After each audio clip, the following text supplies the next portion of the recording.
Last class में कहाँ तक देखा था हम लोगों ने? देखें इधर, सेक्शन 1 की बात की थी हम लोगों ने।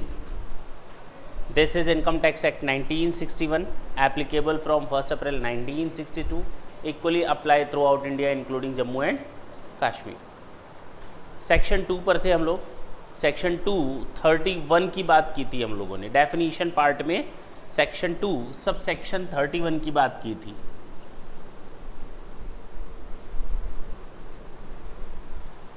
पर्सन को डिफाइन किया गया था। किसको डिफाइन किया गया था? पर्सन। पर्सन में कौन कौन सी चीज़ें आती हैं? Individual, HUF, firm, AOP, BOI, company, local authority and artificial judicial person. Clear?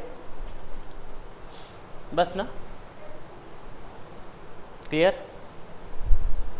Section 3 जिसको हम लोग कहते हैं प्रीवियस ईयर डिफाइंड।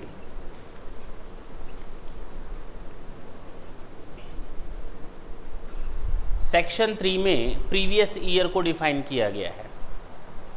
जब लास्ट क्लास हम लोगों ने देखी थी तो साफ साफ बताया गया था कि जो भी इनकम टैक्स में प्रोसीडिंग्स होती हैं वो हमारी फाइनेंशियल ईयर के हिसाब से होती हैं। जिस साल हम कमाते हैं 1 अप्रैल 2014 टू 31 मार्च 2015 तक कमाए जाओ, इसको हम कहते हैं प्रीवियस ईयर। क्या बोलते हैं? और टैक्स देने के ईयर को हम लोग बोलते हैं असेसमेंट ईयर। वो होता है 1 अप्रैल 2015 से 31 मार्च 2016। इसको हम कहेंगे रेलिवेंट असेसमेंट ईयर या असेसमेंट ईयर। अगर हम बोलें ये रेलिवेंट असेसमेंट ईयर है तो इसका मतलब इसका प्रीवियस ईयर होगा 1 अप्रैल 2014 टू 31 मार्च 2015। जो भी आगे चीज़ें चलेंगी वो प्रीवियस ईयर और असेसमेंट ईयर के बेसिस पर चलेंगी। किसके बेसिस पर चलेंगी? हम नाम देंगे कभी कभी फाइनेंशियल ईयर। क्या नाम देंगे? क्योंकि देखो ना, फाइनेंशियल ईयर पर ही बेस्ड है। 1 अप्रैल से स्टार्ट हो रहा है और 31 मार्च पर एंड हो रहा है। अगर अब हमें प्रीवियस ईयर को डिफाइन करना हो तो हम क्या बोल सकते हैं? Previous year means the financial year. बोल सकते हैं previous year means the financial year which is immediately preceding the assessment year. बस हो तो गया। कितना सिंपल है। प्रीवियस ईयर वो वित्त वर्ष होता है जो असेसमेंट ईयर के जस्ट पहले वाला होता है। बोलो भाई, नहीं होता है ना? हम इसको डिफाइन कर लेते हैं। Previous year means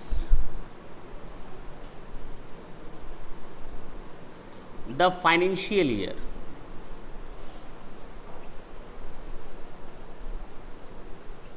which is immediately preceding the assessment year।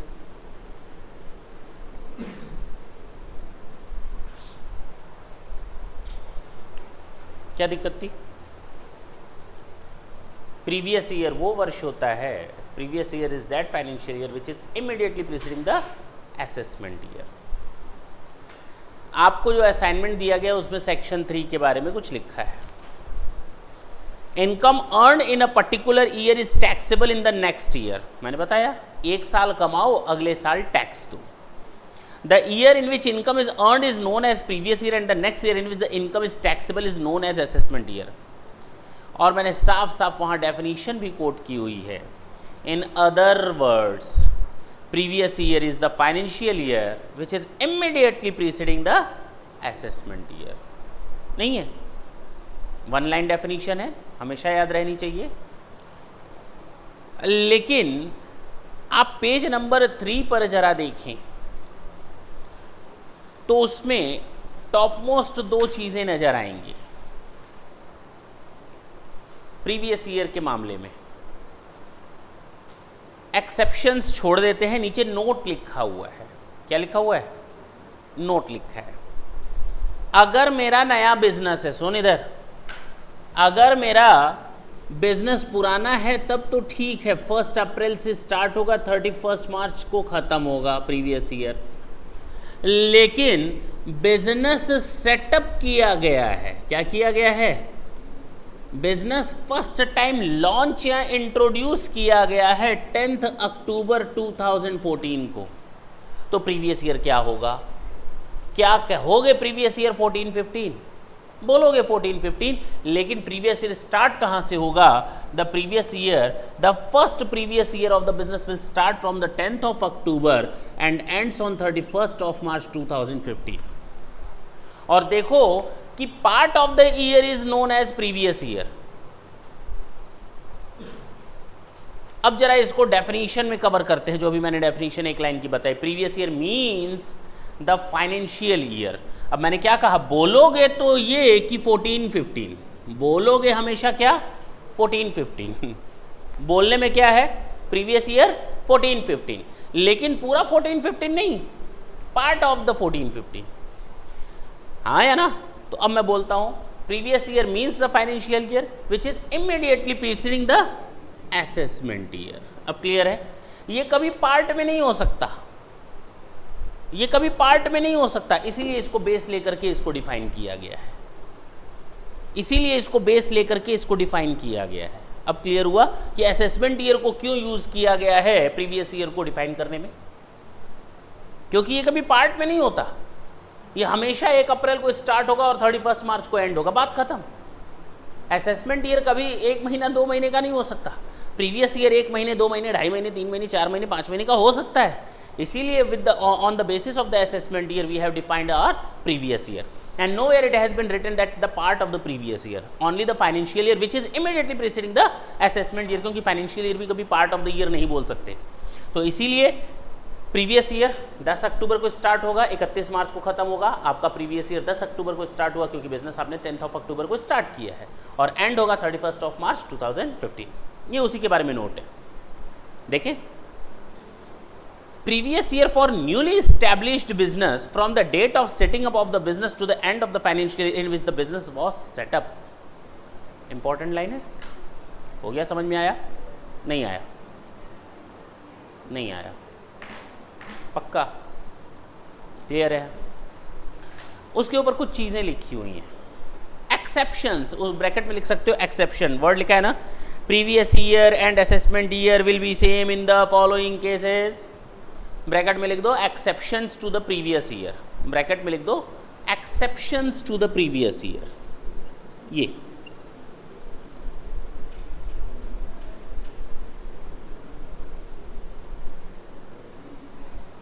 Exceptions to the previous year. 2 minute के लिए छोड़ देते हैं, वापस अपनी जगह पर चलें।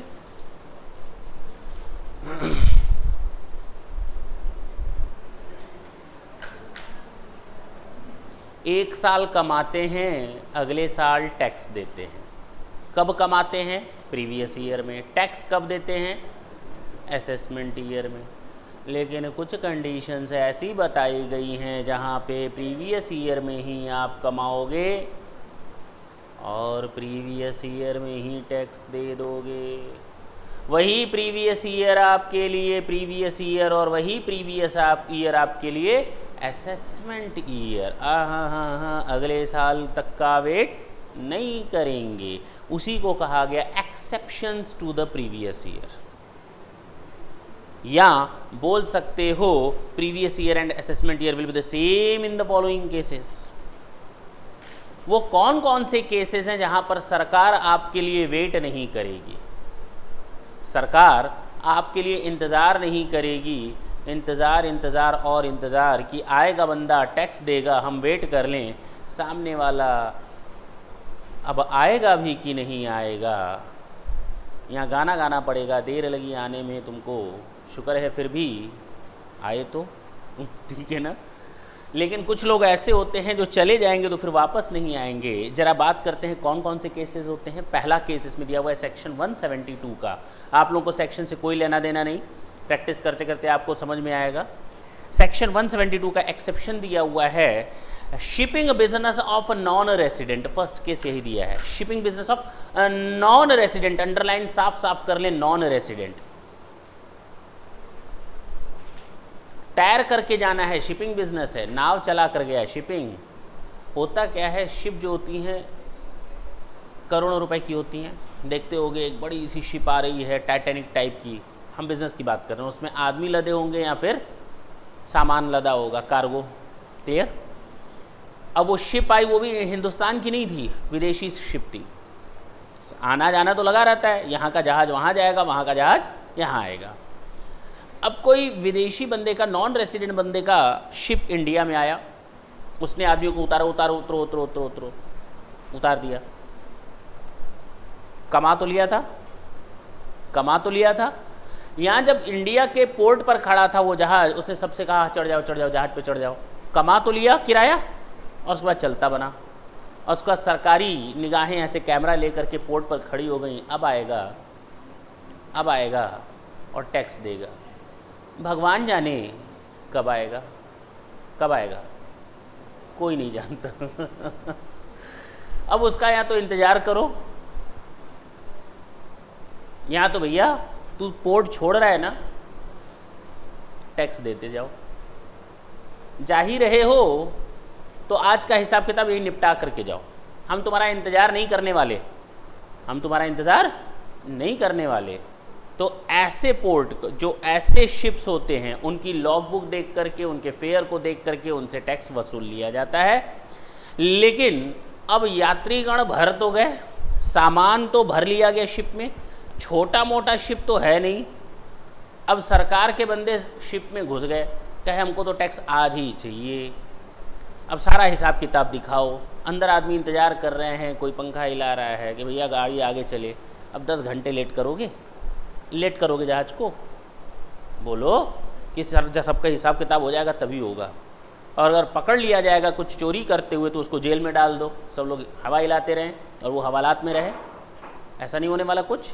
क्या करेंगे, उस बंदे से कहेंगे अगर तुमको देर हो रही है तो जाने वाले को कोई रोक नहीं सकता, तुम जाओ, जाते हो तो जाओ, पर इतना सुन लो, यहाँ हिंदुस्तान में अपना कोई एक एजेंट फिक्स करके जाओ जो तुम्हारी ओर से पूरा हिसाब किताब फाइनल करवाए, जो तुम्हारी ओर से हिसाब किताब फाइनल करवाए। जाना हो जाओ, देर हो रही है जाओ, रोकेंगे नहीं, लेकिन एक अरेंजमेंट करके जाओ कि हिंदुस्तान में कौन बंदा है जो तुम्हारा एजेंट होने के लिए तैयार है, अगर वो तैयार है लो ये परमिशन, जाओ, कोई दिक्कत नहीं। अब समझ में आई बात, अब क्लियर है। ये है section 172, shipping business of a non resident.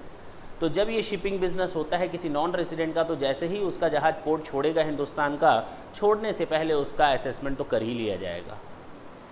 अगर नहीं होता है असेसमेंट तो भैया कोई प्रॉपर अरेंजमेंट करके जाओ, ताकि सारी की सारी प्रोसीडिंग्स हम उस बंदे के ऊपर कर सकें। हिंदुस्तान में है वो, आसानी से ट्रेस कर लिया जाएगा, पक्की बात, बोलो भाई। पॉइंट नंबर 2, ये भी एक्सेप्शन है, पर्सन लिविंग इंडिया, ये हिंदुस्तान छोड़ रहा है गोरा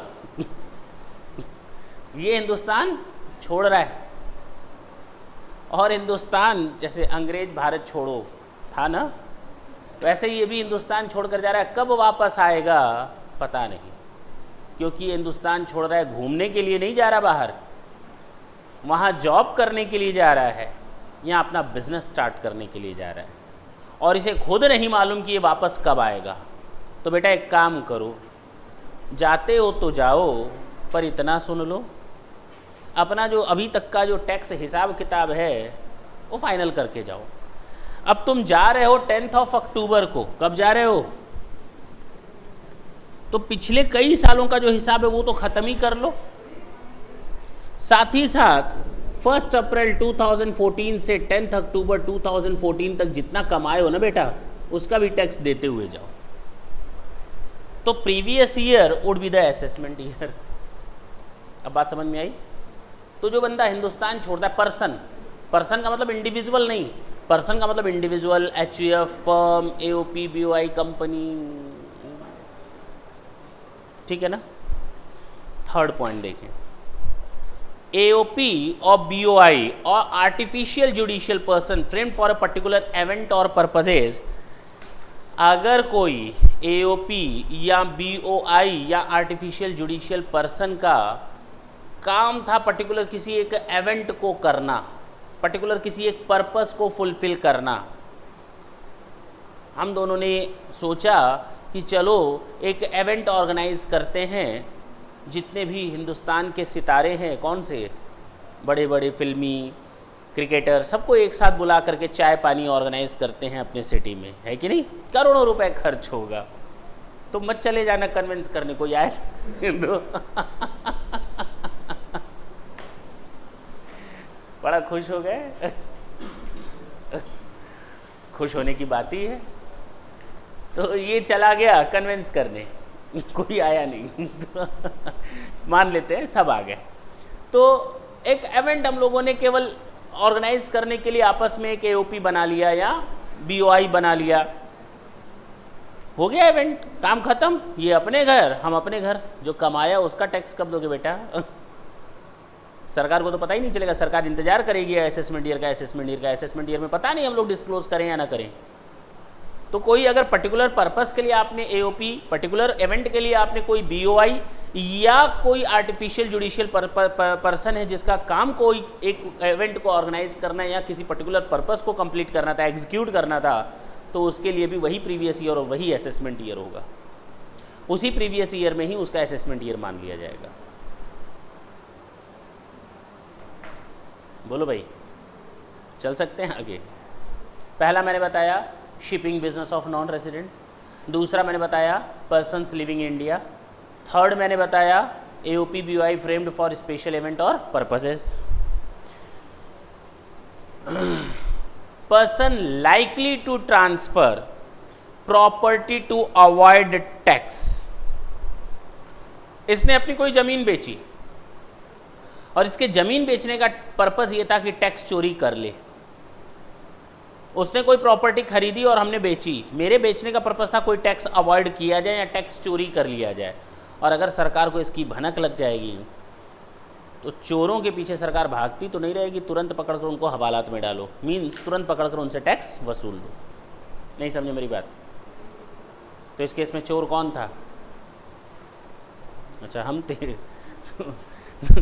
तो चोर को पकड़ो और टैक्स चार्ज कर लो। पक्की बात है ना? नहीं समझे मेरी बात? अगर हमने कोई ट्रांजैक्शन एग्जीक्यूट किया है, कोई प्रॉपर्टी ट्रांसफ़र की है और उस प्रॉपर्टी को ट्रांसफ़र करने के पीछे मेरी मंशा ये थी कि हम टैक्स अवॉइड करें या टैक्स इवेज़न कर लें, और अगर टैक्स इवेज़न मेरा पर्पज़ है तो उसी प्रीवियस ईयर में, जिस प्रीवियस ईयर में आपने ऐसा ट्रांजैक्शन किया, उसी प्रीवियस ईयर में आपका असेसमेंट भी हो जाएगा। क्लियर है? क्या दिक्कत है? असेसमेंट ईयर तक इंतज़ार तो करेंगे नहीं कि चोर आएगा और अपना हिसाब किताब सही तरीके से दे देगा। अरे आज पकड़ में आया है, आज ही टैक्स लगा दो। लास्ट है डिसकंटिन्यूड बिजनेस। लास्ट है डिसकंटिन्यूड बिजनेस।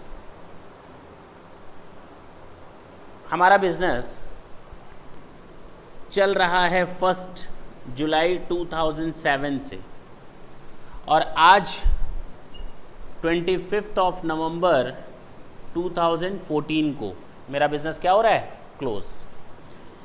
तो जो क्लोज हो रहा है तो उसके लिए जो मैंने कमाया 1 अप्रैल 2014 से 25 नवंबर 2014, इस प्रीवियस ईयर का असेसमेंट ईयर वही हो जाएगा 14 एंड 15। इसके लिए अगले साल का इंतज़ार नहीं करेंगे। बिजनेस बंद तो भैया तुम भी ख़त्म करो अपना हिसाब किताब, हमारा भी हिसाब किताब ख़त्म करके बिजनेस बंद करोगे। ऐसे कैसे बिजनेस बंद कर लोगे? यहाँ तो रुक जाओ, 3 महीना 4 महीना इंतज़ार करो साल ख़त्म होने का, उसके बाद बिजनेस बंद करना। ये कौन सी बात होती है बिजनेस बंद करेंगे सरकार के हिसाब से? हमने अपना बिजनेस बंद कर दिया। ऐसे कैसे बंद कर दिया? अभी तो टैक्स तो ड्यू है, टैक्स का हिसाब किताब किया नहीं, बिजनेस कैसे बंद कर लोगे? और अगर बिजनेस बंद कर रहे हो तो अपना हिसाब किताब निपटा करके जाओ। बोलो ना, किराए वाला घर छोड़ते हो तो बिजली का बिल बकाया रखते हो क्या, कि दे करके निकलते हो? तो वही तो बात यहाँ पर भी है। अगर बिजनेस बंद कर रहे हो तो सरकार का टैक्स का भी हिसाब किताब खत्म करके निकलो, उसी प्रीवियस ईयर में आपका असेसमेंट ईयर मान लिया जाएगा। बोले तो कुल मिलाकर हमारे पास 5 पॉइंट आए। पहला पॉइंट आया था shipping business of a non resident, दूसरा आया था पर्सन लिविंग इंडिया, थर्ड आया था property transfer to avoid tax, fourth आया था एओपी बीओआई और artificial judicial have a specific purposes और अ टारगेट और अ पर्टिकुलर ऑब्जेक्ट और इवेंट, एंड लास्ट था डिसकंटिन्यूड बिजनेस। बोलो, ये वो एक्सेप्शन है जहाँ पर वही प्रीवियस ईयर हमारे लिए क्या बन जाता है, वही प्रीवियस ईयर हमारे लिए, वही असेसमेंट ईयर हमारे लिए, हमको असेसमेंट ईयर का वेट नहीं करना पड़ता। पक्का? अब कोई डाउट है?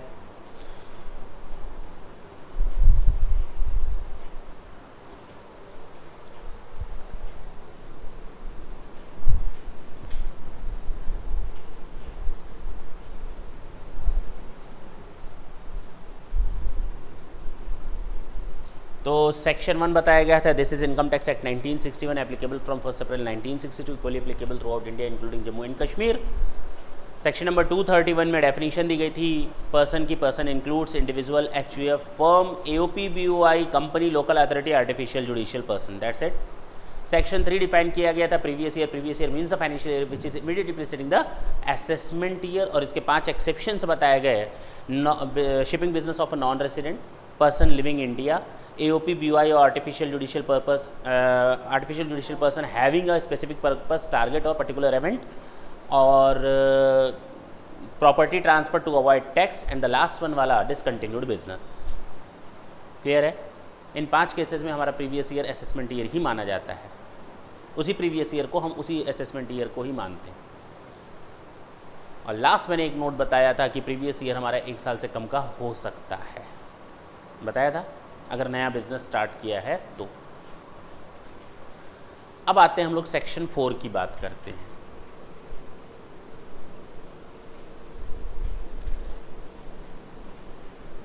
Charges of income tax.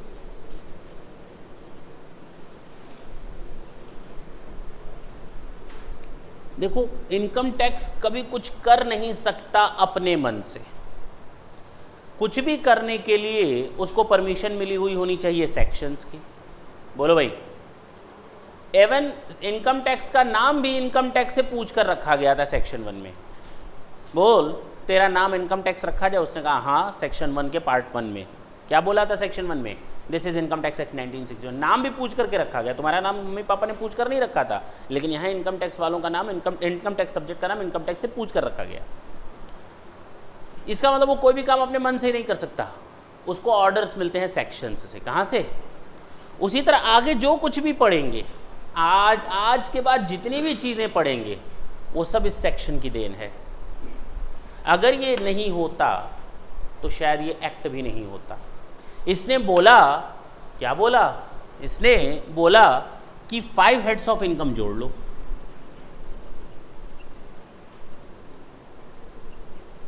कौन कौन सी होती हैं 5 हेड्स ऑफ इनकम? आपकी जितनी भी इनकम्स होंगी इन टोटालिटी, जितना कुछ भी कमाओगे इन 5 हेड्स में कमाओगे। आप जितना कुछ भी कमाओगे इन 5 हेड्स में कमाओगे। आप कुछ भी कमाओ, उन सबको हम इन 5 हेड्स में रखेंगे। या तो सैलरी में, अभी हम डिटेल में नहीं बता रहे, सैलरी में, हाउस प्रॉपर्टी में, बिजनेस में, कैपिटल गेन में एंड अदर्स। इन 5 में हम लोग बाइफरकेट करेंगे सारी इनकम को। आप कुछ भी कमाओ, जुआ खेलते हो आ जाएगा इसमें, इल्लीगल इनकम कमाते हो, चोरी की इनकम कमाते हो, सब आएगा इसमें, कहीं कुछ रुकेगा नहीं। 1 नंबर में कमाओ, 2 नंबर में कमाओ, सरकार को इससे कोई लेना देना नहीं है। चोरी की है कोई दिक्कत नहीं, लिख दो चोरी की है सरकार को इससे मतलब नहीं कि लीगल है या इल्लीगल है। सड़क पर बटुआ पाया था, हीरे थे उसमें, लिख दो सड़क पर बटुआ पाया, हीरे थे उसमें और इतने रुपए के हीरे थे, कोई दिक्कत नहीं। सरकार को लीगल और इल्लीगल से मतलब नहीं है। गांजा बेच करके कमाया था, लिख दो गांजा बेचने का बिजनेस करते। इनकम टैक्स डिपार्टमेंट को इससे कोई लेना देना नहीं है आप लीगल इनकम कमाते हो या इल्लीगल इनकम कमाते हो। क्या बोल रहे हो? नहीं समझे नहीं।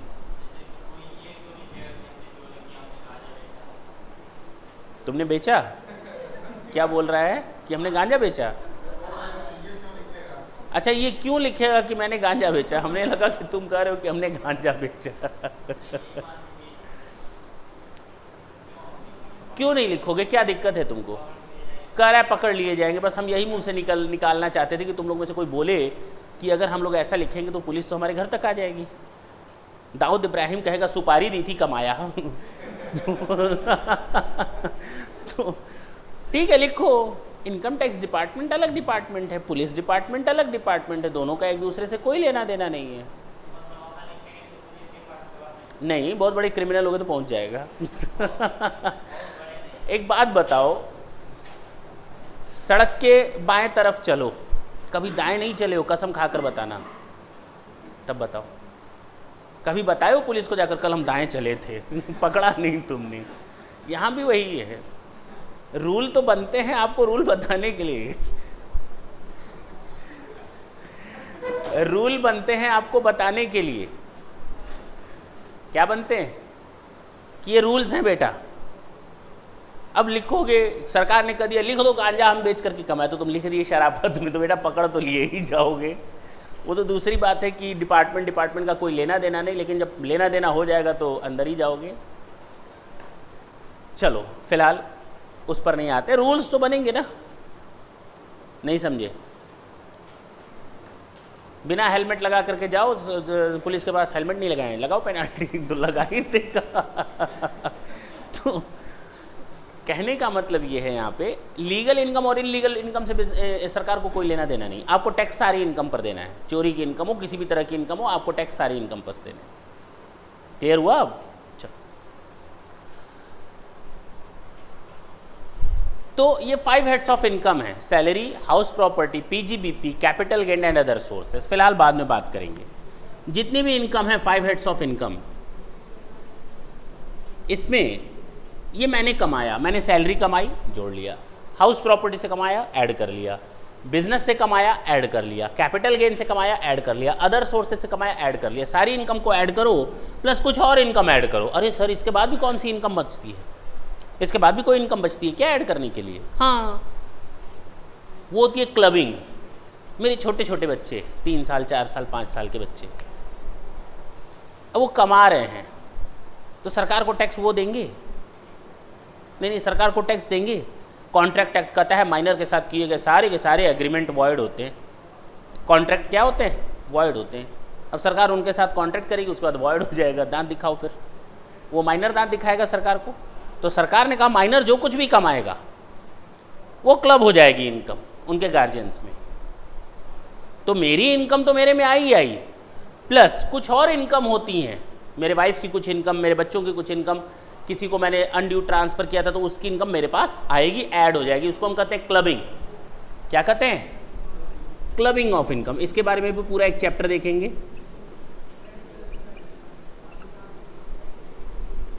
Plus minus, set of and carry forward of losses.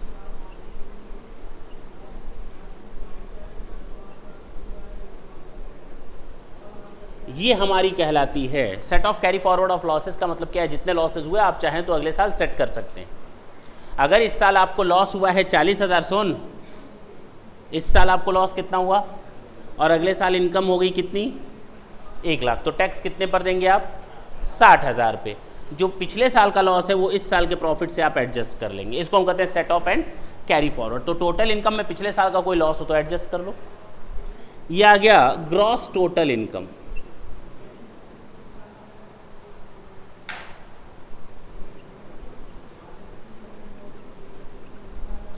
Minus करते हैं डिडक्शंस अंडर सेक्शन 80। देखा जाएगा, ये भी पूरा एक चैप्टर है, chapter 6। Taxable income, total income लिख सकते हैं इसको हम लोग कभी कभी। इसमें से हम लोग माइनस करते हैं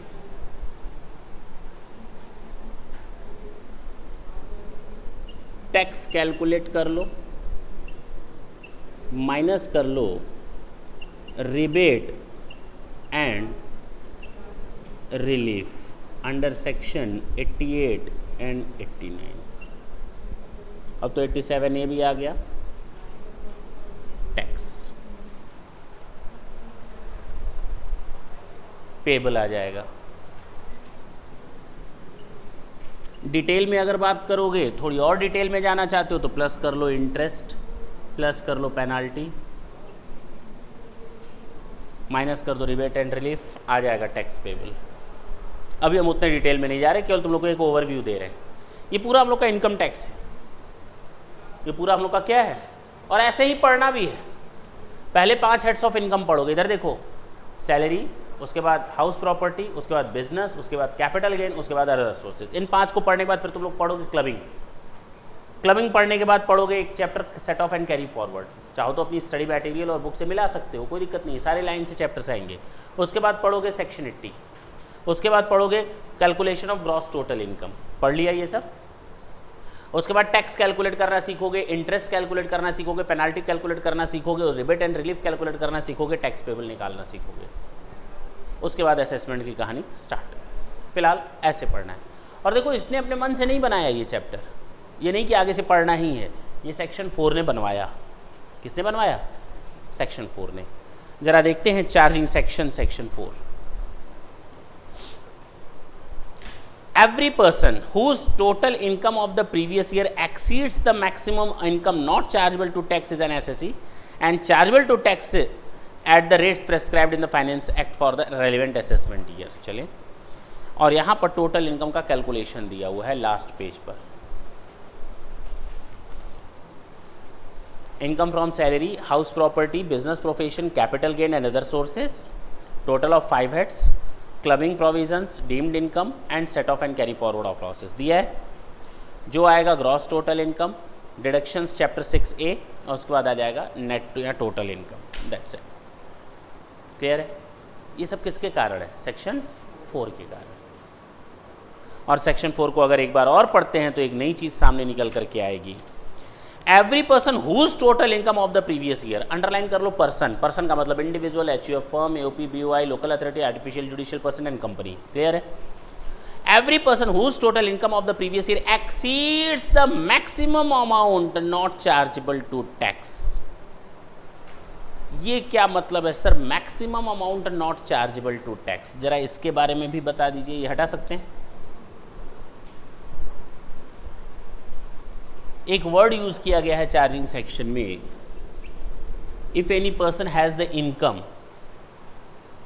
in excess of the maximum amount which is not chargeable to tax, maximum amount which is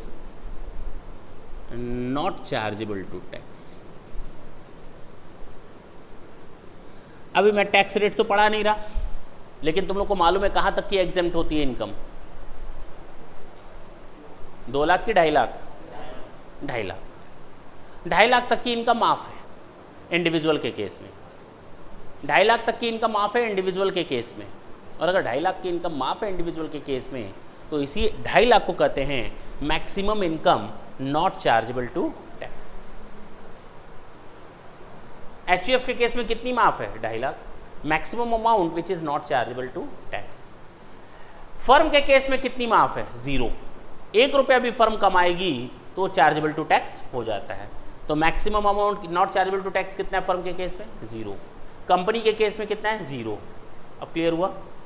तो अगर कोई बंदा इस मैक्सिमम और नॉट चार्जेबल टू टैक्स से अधिक कमाता है तो उसको टैक्स देना पड़ेगा उन रेट से जो कि प्रेस्क्राइब्ड है। उसको टैक्स देना पड़ेगा उन रेट्स से जो कि प्रेस्क्राइब्ड है। अब मैं फिर से पढ़ूं इस सेंटेंस को। Every person whose total income of the previous year exceeds the maximum amount या income not chargeable to tax is an SSE and chargeable to income tax at the rates prescribed in the Finance Act for the relevant assessment year। That's it। Clear हुआ? That was your section 4। अब हम किस section पे जाएंगे? अब तक हम लोगों ने 4 सेक्शंस देखे। Section 1, this is income tax act 1961 applicable from 1st April 1962, equally applicable throughout India including Jammu and Kashmir। Section 2 हम लोगों ने देखा, 231 में पर्सन की definition, individual, HUF, firm, AOP, BOI, company, local authority, artificial judicial person. That's it. Section 3 देखा था, previous year means the financial year which is immediately preceding the assessment year. और इसमें कुछ एक्सेप्शंस देखे थे, इन टोटालिटी एक्सेप्शंस थे 5।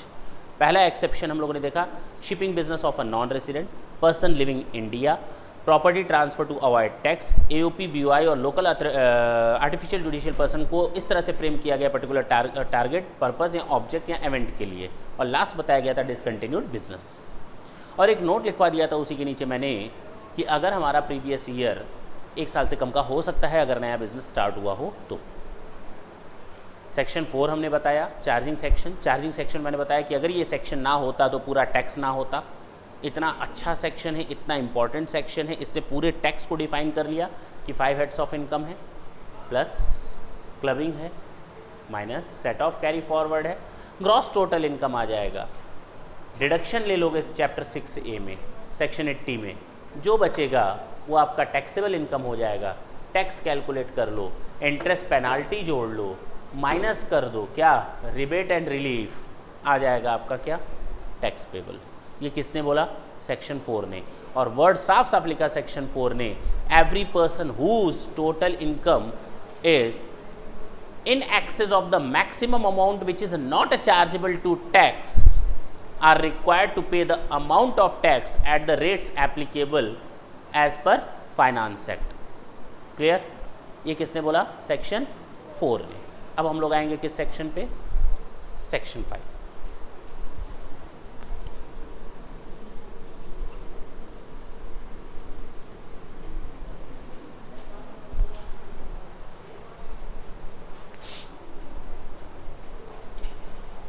अगर हमसे कोई पूछे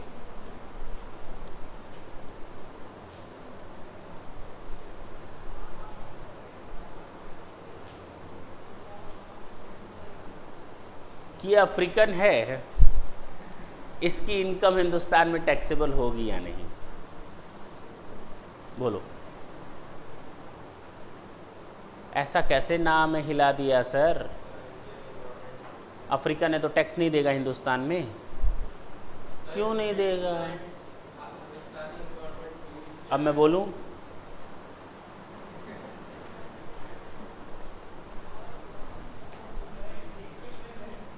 हमने पहली क्लास में लास्ट लेक्चर में ही बता दिया था कि सिटीजनशिप के बेसिस पर इनकम टैक्सेबल होगी या नहीं ये बिल्कुल डिफाइन नहीं करता। रेजिडेंशियल स्टेटस के हिसाब से हमारी इनकम टैक्सेबल होती है। ये अफ्रीकन है, वो ब्रिटिश नागरिक है, वो कहीं और का है, वो कहीं और का है, इससे कोई लेना देना नहीं।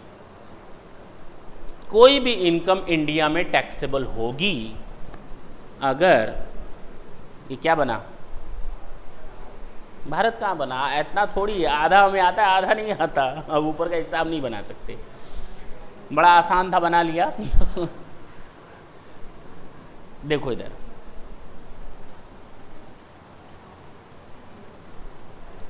कोई भी बंदा जो इंडियन रिसोर्सेज को यूज करेगा, किसको यूज करेगा? कोई भी बंदा, हिंदुस्तान का ही नहीं कहीं का भी हो, कोई भी पर्सन जो इंडियन रिसोर्सेस को यूज करके कुछ कमाएगा, कोई भी पर्सन जो इंडियन रिसोर्सेस को यूज करके कमाएगा, उसके ऊपर हम टैक्स लगाएंगे। अब चाहे वो इंडियन हो चाहे नॉन इंडियन हो, कोई मतलब नहीं है, क्योंकि अब हम टैक्स किस बेसिस पर चार्ज करते हैं? रेजिडेंशियल स्टेटसशिप के हिसाब से। और रेजिडेंशियल स्टेटस कब पढ़ेंगे हम लोग? नेक्स्ट क्लास से पढ़ेंगे, ठीक है ना। तो किसी भी बंदे की इनकम पर टैक्स लगेगा अगर वो इनकम कमाई गई है इंडियन रिसोर्सेस का यूज करते हुए। यहाँ पे इंडिया के ऊपर जो बादल जा रहे हैं उससे कमा लोगे तो सही बोला, हंसने वाली बात नहीं है, बिल्कुल सही बोला। हिंदुस्तान के ऊपर से जो बादल जा रहे हैं वो हिंदुस्तान के हैं, उससे आप कुछ कमाओगे तो वो टैक्स लगाओगे। कल तक जो हवा अमेरिका में बह रही थी वो आज हिंदुस्तान में बह रही है, बताओ क्या टैक्स लगा दोगे? बोलो, उस हवा से तुमने गैसेस बनाई तो क्या टैक्स लगा दोगे? हाँ, क्योंकि वो इंडियन रिसोर्सेज के दायरे में आती हैं। कल तक जो मछली समुद्र में तैर रही थी, इधर ये बॉर्डर है इंडियन टेरिटोरियल वाटर का, अब मछली यहाँ तैर रही थी, उसको क्या मालूम, पिट पिट पिट करते यहाँ पर आ गई और उसको मछुआरे ने पकड़ लिया। बताओ क्या इंडिया में टैक्स लग जाएगा? हाँ, दिक्कत क्या है, बात समझना। ऊपर से हवाई जहाज पाकिस्तान का गुजर गया यहाँ से, क्या टैक्स लगा दोगे? क्या लंगर फेंक करके कि पतंग उड़ा करके? अगर रुकेगा तो ठीक, नहीं तो बॉम्ब बरसाए जाएंगे। हाँ, ये पूरा राइट है कि आपके ऊपर से किसी दूसरे देश का जहाज आपके बिना परमिशन के नहीं जा सकता। वो हवा आपकी, वो आसमान आपका। अब क्लियर है? बोलो ना। तो कहने का मतलब ये है कि अगर कोई बंदा, अब बंदे का मतलब पर्सन से लेना, अगर कोई पर्सन इंडियन टेरिटरी का यूज़ करता है, इंडियन रिसोर्सेस का यूज़ करता है, मैंने दो वर्ड बोले, इंडियन टेरिटरी का यूज़ करना। मैं इंडियन नहीं हूँ, मैं अमेरिकन हूँ, मैं यहाँ पर आया, मैं यहाँ पर बैठा और दो देशों के बीच में एग्रीमेंट कराकर चला गया और मुझे कमीशन मिल गया। मैंने कुछ नहीं किया, दोनों की मीटिंग की, चाय पी और दोनों का एग्रीमेंट कराकर चलता बना। इंडियन टेरिटरी का यूज़ किया। भले ही ये देश अपने यहाँ प्रोडक्शन करे, ये देश अपने यहाँ प्रोडक्शन करे, कोई दिक्कत नहीं है, देखा जाएगा इसको भी। अब क्लियर है? अगर इंडियन रिसोर्सेज और इंडियन टेरिटरी का यूज़ करते हुए आपने कुछ कमाया, चाहे आप इंडियन हो या नहीं हो, आपके ऊपर टैक्स लग जाएगा। एक लाइन की बात। क्लियर? अब आते हैं जो सबसे इंपॉर्टेंट सेक्शन है, that is your section number 5।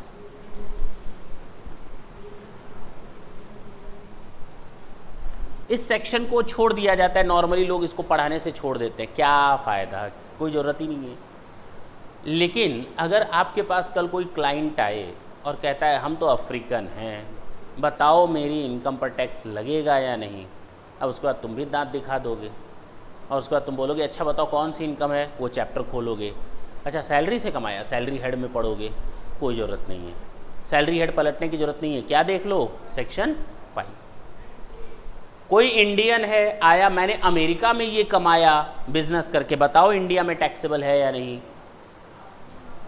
तो अब पीजीबीपी का चैप्टर पलटने की ज़रूरत नहीं है, आप केवल एक सेक्शन देख लें, सेक्शन 5, पता चल जाएगा, है कि नहीं?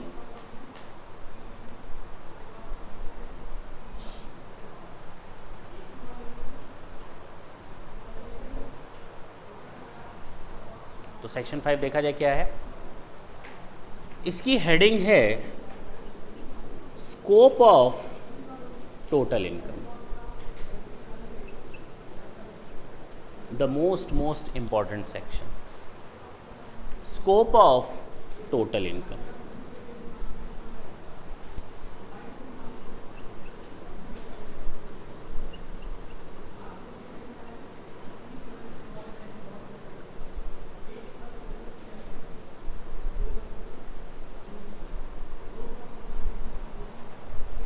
लाख दुखों की एक दवा है, क्यों ना आजमाएं। वही है ये, सारे दुखों की एक ही दवा, सेक्शन 5। जब हम रेजिडेंशियल स्टेटस पढ़ेंगे, अभी कुछ लिखना मत, जब हम रेजिडेंशियल स्टेटस पढ़ेंगे नेक्स्ट क्लास में, तो उसमें हमें 3 तरह के रेजिडेंशियल स्टेटस दिखाई देंगे। पहला दिखाई देगा, केवल आज हम एक ओवरव्यू दे रहे हैं, नेक्स्ट क्लास में हम इसको डिफाइन करेंगे, रेजिडेंट एंड ऑर्डिनरी रेजिडेंट, जिसको हम ROR के नाम से भी जानेंगे, शॉर्टकट, जिसको हम किस नाम से जानेंगे। एक है resident but not ordinary resident, जिसको हम NOR के नाम से भी जानेंगे। एक लास्ट होगा नॉन रेजिडेंट, जिसको हम NR के नाम से भी जानेंगे। क्या कोई इंडियन नॉन रेजिडेंट हो सकता है क्या? क्या कोई इंडियन नॉन रेजिडेंट हो जाएगा? हाँ, क्यों नहीं होगा, आराम से होगा। क्या कोई American resident and ordinary resident हो जाएगा? हाँ हो जाएगा, कोई दिक्कत नहीं है, कोई भी कहीं भी जा सकता है, क्योंकि अब सिटीजनशिप से तो कोई लेना ही देना नहीं है। सारी दुनिया के लोग एक ही जगह आकर खड़े हो गए, बात खत्म। नहीं समझे मेरी बात? अमेरिकन आरओआर हो सकता है और इंडियन नॉन रेसिडेंट हो सकता है। क्लियर है? अब थोड़ा सा कंफ्यूजन दूर करते हैं जो आने वाले समय में तुम लोग को बहुत ज़्यादा डिस्टर्ब करेगा। हम नॉन रेसिडेंट क्या बात करते हैं, आगे पूरा करो इसको, यही तो बोलते हो, यही तो बोलते हो। आगे से इसको हटा देना। आज के बाद इनकम टैक्स में ये वर्ड मत यूज करना। ये तो नॉर्मल बोलचाल की लैंग्वेज है कि एक बंदा जो हिंदुस्तान में था वो भारत के बाहर रह रहा है, नॉन रेसिडेंट, एनआरआई। तो यहाँ एनआरआई से कोई लेना देना नहीं। यहाँ पर टैक्स सिस्टम एप्लीकेबल होता है नॉन रेसिडेंट के हिसाब से, रेसिडेंट के हिसाब से, बात खत्म। अमेरिकन रेसिडेंट हो सकता है, इंडियन नॉन रेसिडेंट हो सकता है, कुछ भी हो सकता है। तो ये वर्ड तो हटा ही देना। तो ये कंफ्यूजन दिमाग में अब ना ले आना। क्लियर है?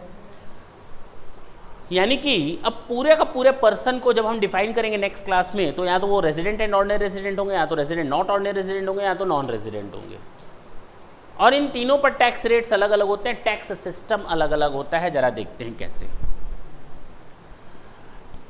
कोई भी बंदा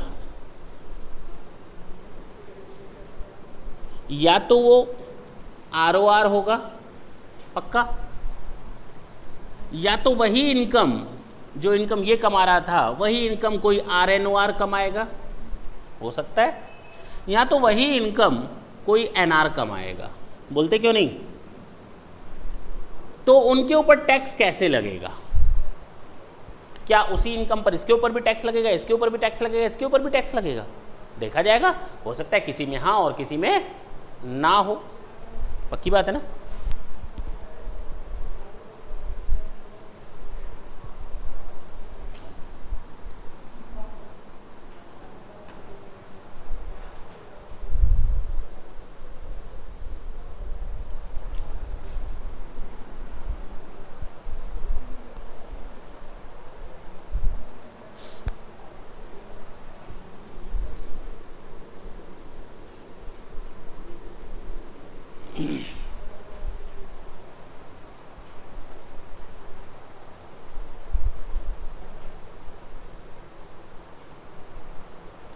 या तो इसने जो कमाया होगा इंडियन रिसोर्सेज को यूज करके कमाया होगा, या तो इंडियन रिसोर्सेज को यूज करके नहीं कमाया होगा।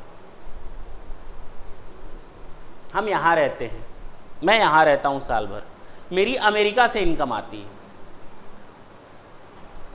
नहीं आ सकती। मेरा वहाँ घर है ना, किराए पर दे रखा है, मना कर दोगे खरीदने से? नहीं बोलो, मना करोगे? मेरा वहाँ बिजनेस चलता है ना, वहाँ से हिस्सा आता है, मना कर दोगे हमको? अमेरिकन है, वो मेरा पार्टनर है, उसको यहाँ से इनकम जाती है, मना कर दोगे उसको मेरा पार्टनर बनने से?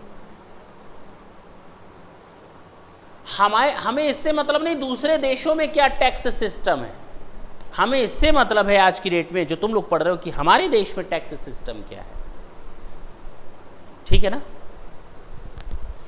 सेक्शन 5 की अगर बात करें, स्कोप ऑफ टोटल इनकम, तो या तो इन इंडिया इनकम होगी पक्का, इसकी इनकम कहाँ होगी, इसकी इनकम कहाँ होगी, इसकी इनकम कहाँ होगी पक्का, या तो इनकम आउटसाइड इंडिया होगी।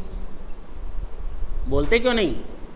या तो इसकी इनकम आउटसाइड इंडिया, या तो इसकी इनकम आउटसाइड इंडिया, या तो इसकी इनकम आउटसाइड इंडिया। बस उसी पर टैक्स ट्रीटमेंट जाना है, ये जान लो, झंझट खत्म। कितना सिंपल हो गया। अब जरा देखो, इनकम एक्रू और अराइज और deemed to accrue or arise in India. हाँ, ढंग से देख लें पहले। क्या है ये? In India. वर्ड मैंने साफ साफ लिख दिया, इन इंडिया, इन इंडिया। कोई भी इनकम एक्रू हुई, मिली या नहीं मिली उससे मतलब नहीं है, एक्रू हुई। मेरी हाउस प्रॉपर्टी इंडिया में है, किराएदार हिंदुस्तान में है, मैं अमेरिका में हूं, तो बताओ मेरी इनकम कहाँ एक्रू हो रही है, रिसीव कहाँ हो रही है? तो रिसीव से तो कोई लेना देना है नहीं, रिसीव से कोई लेना देना। इनकम एक्रू और अराइज और deemed to accrue or arise in India. Sir ये deemed to accrue or arise in India क्या है? इसके लिए हम लोग एक सेक्शन देखेंगे, सेक्शन 9।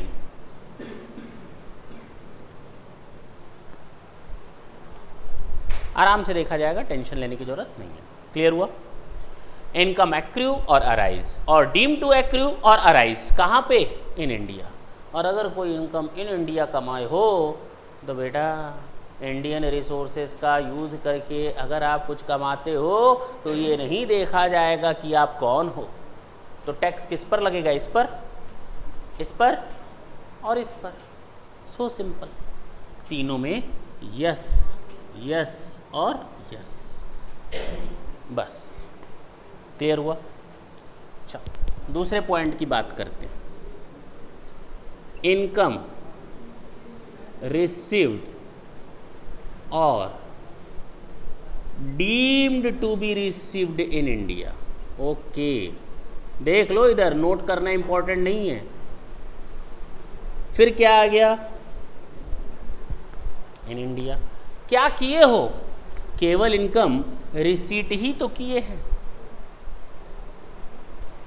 बोलो ना, मैं हिंदुस्तान में रहता हूं, इनकम मेरी कहाँ एक्रू हो रही है? अमेरिका में, क्योंकि घर मेरा वहाँ है, किराए पर मैंने वहाँ दिया हुआ है, वहाँ के किराएदार ने हमको यहाँ इनकम भेजी, तो इनकम एक्रू कहाँ हो रही है? Outside India. लेकिन रिसीव कहाँ हो रही है? In India. टैक्स लगा दोगे? हाँ हाँ, इनकम टेरिटरी और इनकम रिसोर्सेज का यूज़ कर रहे हो ना, तो चाहे ये हो, चाहे ये हो, चाहे ये हो, या तो एक्रू बेसिस पर टैक्स लग जाएगा या तो रिसीट बेसिस पर टैक्स लग जाएगा। अच्छा सर, ये नहीं बताया आपने डीम्ड टू बी रिसीव्ड का क्या मतलब है? केवल इतना, डीम्ड टू बी रिसीव्ड, ये देखा जाएगा सेक्शन 7 में। क्लियर है? यहां तक कोई दिक्कत है? तो income accrue or arise or deem to accrue or arise in India will be chargeable to tax in all the 3 cases. Income received or deem to be received in India will be chargeable to tax in all the 3 cases. Clear? Now what about the income of outside India?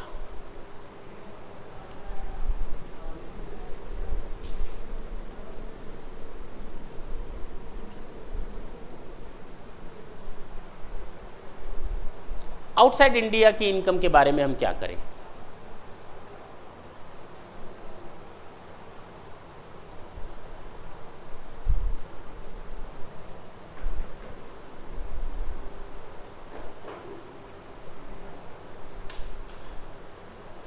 बोलो।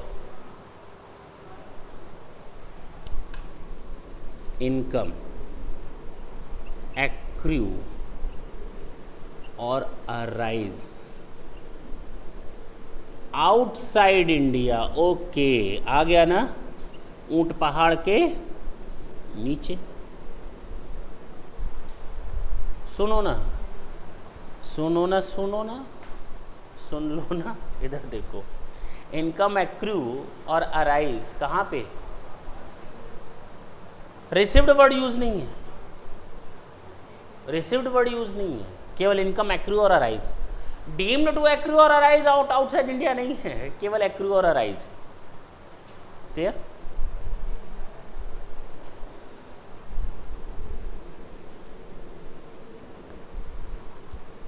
Business. Okay, यानी यहां पर हम केवल PGBP की बात कर रहे हैं। Business is controlled or profession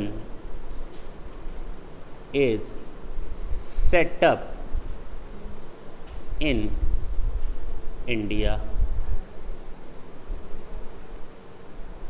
यानी हम यहाँ केवल पीजीबीपी चैप्टर की बात कर रहे हैं। 5 हेड्स बताए थे ना, उसमें तीसरा हेड होता है profit and gains from business or profession. हम केवल उसकी बात कर रहे हैं। Income accrue or arise outside India, business is controlled or profession is set up in India.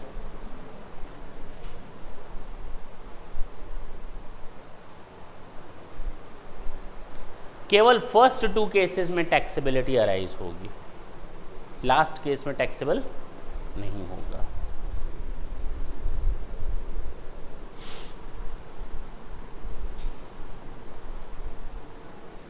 और कोई इनकम हो तो एनी अदर इनकम, इसके अलावा कोई इनकम हो तो,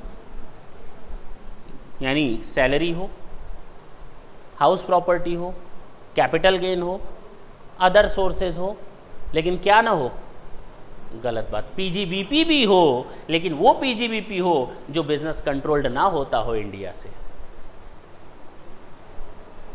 हाँ, यहाँ तो केवल वही बिजनेस लाया गया है जो कंट्रोल्ड है या बिजनेस प्रोफेशन सेटअप है इंडिया, लेकिन अगर business controlled or profession setup in India नहीं है तो यहाँ आ जाएगा, सैलरी यहाँ आ जाएगा, हाउस प्रॉपर्टी यहाँ आ जाएगा, कैपिटल गेन यहाँ आ जाएगा और अदर सोर्सेज आ जाएगा। 5 हेड आएंगे यहाँ पर। क्लियर हुआ? चलो, केवल फर्स्ट केस में टैक्सेबल होगा और इस केस में टैक्सेबल नहीं होगा।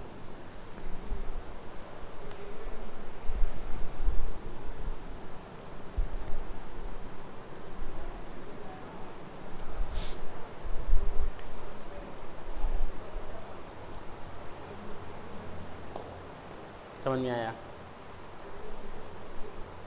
ध्यान दें इधर।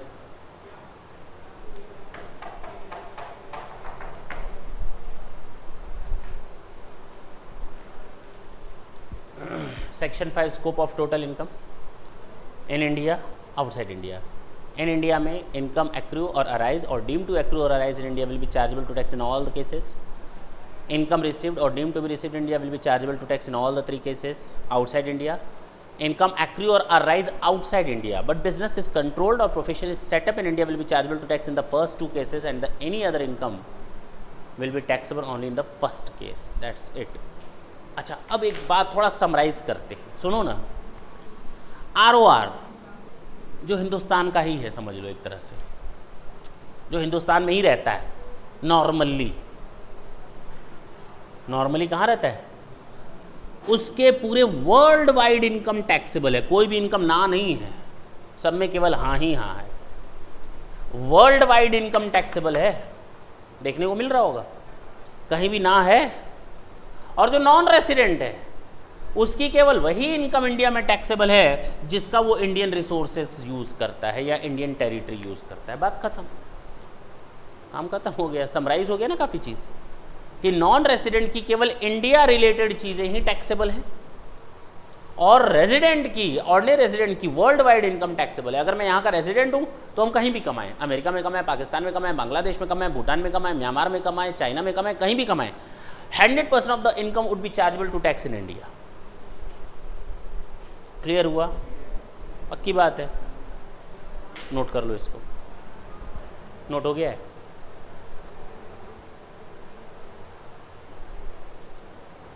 अब तक हम लोगों ने टोटल कितने सेक्शंस देखे? 5। सेक्शन नंबर 1 था जिसको हम लोग शॉर्टकट में कहते हैं, मीन्स हर एक सेक्शन नंबर 1 को हर एक एक्ट में नाम दिया गया है शॉर्ट टाइटल एंड कमेंसमेंट। ठीक, तो सेक्शन 1 नंबर 1 को कहते हैं short title and commencement. Section 1 था this is income tax act 1961 applicable from 1 April 1962, equally applicable through out India including Jammu and Kashmir. Section 2 हम लोगों ने देखा 231 में पर्सन की डेफिनेशन देखी थी, individual, HUF, firm, AOP, BOI, company, local authority, artificial judicial person. Section 3 देखा था हम लोगों ने previous year means the financial which is immediately preceding the assessment year. Section 4 देखा था charges of income tax, 5 heads of income plus कर लो, clubbing minus कर दो, set of carry forward, gross total income, section 80 का deduction दे दो, chapter 6 का taxable income आ जाएगी, tax calculate कर लो, पेनाल्टी और इंटरेस्ट जोड़ लो, माइनस कर दो, रिबेट एंड रिलीफ। आ जाएगा टैक्स पेबल। सेक्शन 5 हम लोगों ने देखा था scope of total income, 3 part में बांटते हैं, ROR, RNOR एंड NR। यहाँ तो इनकम इन इंडिया होगी, यहाँ तो इनकम आउटसाइड इंडिया होगी। इन इंडिया में income accrue or arise or deem to accrue or arise in India will be chargeable to tax in all the 3 cases, all types of resident. Income received or deem to be received in India, तीनों case में taxable होगी। Outside India, income accrue or arise outside India, but if business is controlled or profession is set up in India only in first 2 cases, any other income only in first cases will be chargeable to tax. Clear है? पक्की बात है।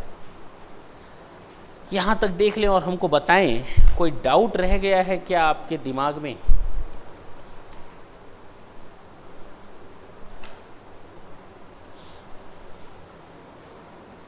अगर कोई doubt हो तो पूछ लें।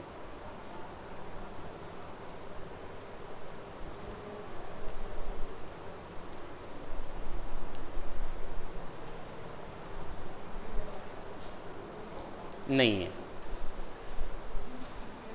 नहीं है, पक्का?